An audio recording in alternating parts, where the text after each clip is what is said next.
If you look at investing, it's all about using other people's money. It's all about leverage. If you don't use other people's money, you're not creating wealth. You're not creating income. Because if it's just your money, you're not going to go too far.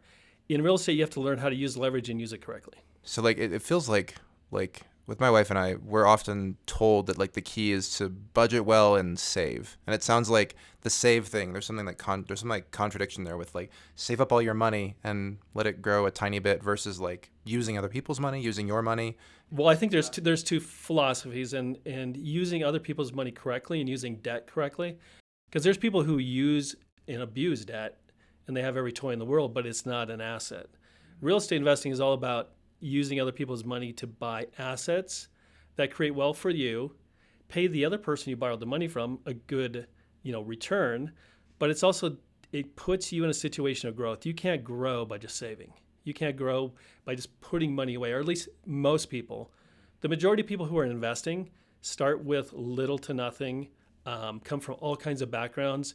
They may, there's a lot of people who haven't finished high school or college or whatever. Education doesn't matter. Where you come from doesn't matter.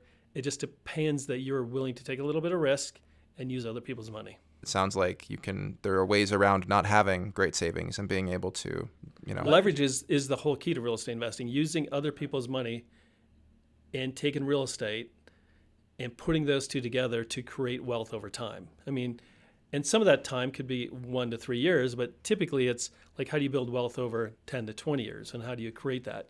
So that's what it's all about, is finding the properties. But the other half that a lot of people just don't want to look at or deal with, that is the people who do this right understand leverage and how to use leverage correctly, because they know they don't have the money to do it.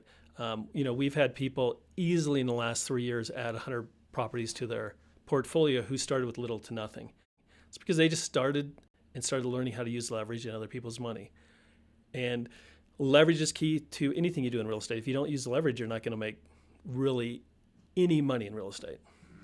Or it's just going to take you too time. If you want to save, $60,000 for a down payment, how long is that going to take you? 3, 5, 6 years? If you're going to use leverage and find the correct properties, you could, start in 2 to 3 days. My wife and I have saved $30K, and that took a long time. So what is this alternative? Can you define leverage a little more broadly for me, some understanding? So yeah, leverage is just taking a small amount of your money and using someone else's money for the majority of it. So let's just say you're finding a real estate investment that's $200,000. You don't want to put up the whole $200,000. In pure real estate investing, you find a property that is undervalued, or what they call it a value add. So it's something that someone wants to get rid of. It's just a property they don't want anymore. You buy that property for $200,000. Maybe you put $10,000. You use someone else's money, a bank, a private lender, hard money, whatever it is. You use their money for the 80 or 90% of it. So that's the other part. That's you're leveraging their money with part of your money to buy this property.